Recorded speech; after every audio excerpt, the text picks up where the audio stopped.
예수 그리스도. 맞아. 예수 그리스도.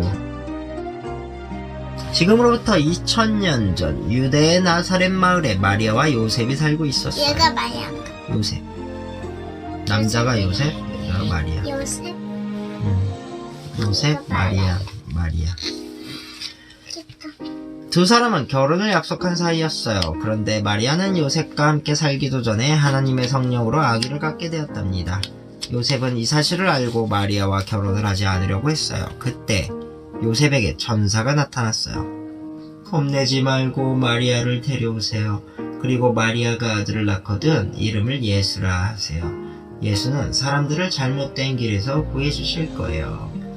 요셉은 천사의 말을 듣고 마리아를 아내로 받아들였어. 요셉은 마리아와 함께 베들레헴으로 가야 했어요. 나라의 명령으로 고향에 내려가서 호적을 만들어야 했기 때문이에요. 요셉, 배가 아파요. 아기를 낳으려나 봐요. 하지만 동네 여관은 빈 방이 하나도 없었어요. 12월 25일 마리아는 예수를 낳아 어느 마국간의 구유에 뉘었답니다. 구유는 말들이 밥 먹는 바구니 같은 거야. 별을 연구하던 동방 박사들이 아기 예수를 찾아왔어요. 들판에서 양을 치던 목자들도 달려왔어요. 가장 빛나는 큰 별을 따라가라고 천사가 말해주었지요. 박사들과 목자들은 구유에 누워있는 아기 예수를 보자마자 말할 수 없이 기뻤어요.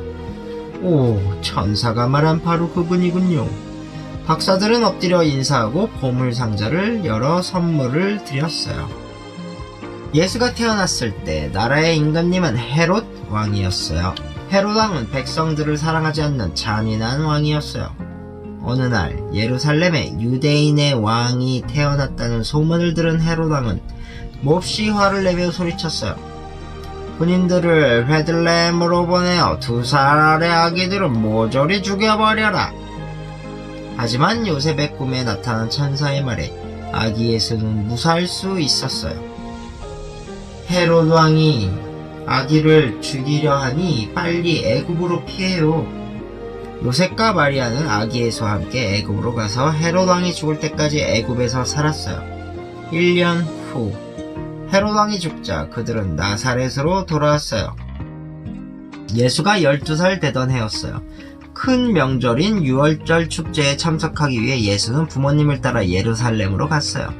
그런데 축제가 끝난 후 집으로 돌아갈 때 예수가 보이지 않는 거예요. 예수를 찾아 헤매던 부모님은 성전 안에서 예수를 찾아냈어요. 예수는 율법 선생님들과 성경 말씀을 나누고 있었답니다. 어른이 된 예수는 요단강가에서 세례 요한에게 물로 세례를 받았어요. 예수가 세례를 받고 물에서 올라오는 순간 갑자기 구름이 걷히면서 하늘이 환하게 밝아졌어요. 그리고는 비둘기 같은 모습이 예수님 머리 위로 내려오면서 하나님의 목소리가 들려왔어요. 예수, 내가 사랑하는 아들이다. 예수는 세례를 받은 후 들판으로 나가 아무것도 먹지 않은 채 40일 동안 기도했어요. 어느 날 마귀가 예수께 다가왔어요. 네가 하나님의 아들이라면 이 돌을 떡으로 만들어봐라. 예수는 몹시 배가 고팠지만 마귀의 달콤한 말에 넘어가지 않았어요. 40일 동안 밥을 안 먹었죠. 그런데도 마귀의 꼬임에 안 넘어갔다. 사람은 떡으로만 사는 게 아니라 하나님의 말씀으로 살아야 하느니라. 그러자 마귀는 예수를 성전 꼭대기로 데려가 뛰어내리라고 했어요. 주 너의 하나님을 시험하지 말라. 예수는 이번에도 말씀으로 마귀를 물리쳤어요. 마귀는 예수를 데리고 다시 높은 산으로 올라가 세상의 화려한 모습을 보여주었어요. 나에게 무릎 꿇고 절하면 이 모든 것을 주겠다. 마귀의 말이 끝나기 무섭게 예수는 대답했어요. 물러가라. 오직 하나님만을 섬기라. 마귀가 떠난 후 하나님은 천사들을 보내 예수를 돕게 하셨답니다. 예수는 어머니 마리아와 함께 결혼잔치에 초대받았어요. 술과 음식과 노래 속에 모두가 흥겨워했어요. 여보기에 여기 포도주가 떨어졌어. 술을 마시던 사람이 큰 소리로 외쳤어요. 마침 거기에는 큰 항아리 6개가 놓여 있었어요. 예수는 하인들을 불러 항아리마다 물을 가득 채우게 한 다음에 말했어요. 이 물을 떠서 주인에게 가져다 주세요. 사람들은 이 물을 맛보고 모두 한마디씩 칭찬을 했어요. 이렇게 마시는 포도주가 있다니. 예수는 기적과 같은 능력을 처음 나타내신 거랍니다. 예수께서 바닷가를 지나실 때였어요. 두 형제가 있는 힘을 다해 그물을 던지는 것이 보였어요. 두 형제의 이름은 베드로와 안드레였어요. 베드로, 안드레.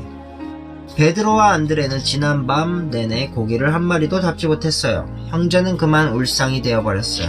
그러자 예수가 다가가서 말씀하셨어요. 깊은 데로 가서 그물을 내리면 많은 고기를 잡을 것이다. 예수의 말씀대로 그물을 던진 형제는 곧 배가 가라앉을 정도로 많은 고기를 잡았어요. 그물은 엄청나게 많은 고기들로 찢어질 지경이었어요. 이제부터 너희는 사람을 낚는 어부가 될 것이다. 사람을 낚고 어떻게 사람을 낚아? 사람들한테 예수님의 말씀을 전파하면서 복을 받게 하는 거야. 사람들을 구하는 어부가 된다는 거지.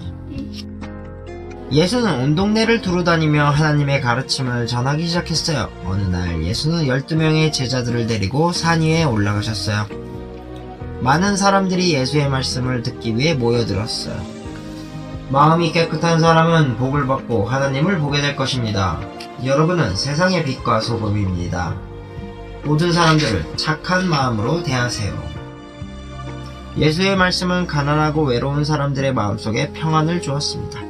예수는 온 힘을 다해서 하늘나라의 말씀을 가르치셨습니다. 어느 날 예수가 제자들과 함께 배를 타고 호수를 건너갈 때였어요. 호수 중간쯤에 이르렀을 때 갑자기 폭풍이 불기 시작하더니 거센 물결이 순식간에 배를 덮치는 것이었어요. 예수는 바람과 파도를 크게 꾸짖었어요. 잠잠하라. 예수의 한마디 말에 거센 물결은 가라앉고 호수는 다시 고요해졌어요. 예수의 말씀을 듣기 위해 몰려든 수천 명의 사람들은 저녁때가 되자 배가 고파왔어요. 하지만 들판에는 먹을 만한 게 아무것도 없었어요. 제자들이 어쩔 줄 몰라 하고 있을 때 한 아이가 물고기 2마리와 떡 5덩이를 내놓았어요. 예수는 하나님께 감사기도를 올렸어요. 그리고 떡과 물고기를 사람들에게 나누어 주셨어요. 그러자 음식은 모두들 배불리 먹고도 12광줄이나 남을 정도였답니다. 물고기 2마리랑 떡 5덩이를 가지고 예수님이 사람들한테 주자 수천 명의 사람들이 다 먹고도 남았대.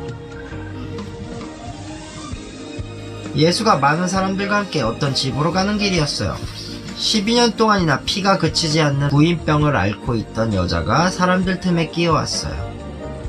여자는 예수의 뒤로 와서 가만히 옷을 만졌어요. 옷자락만 만져도 병이 나을 거라고 생각했던 거예요.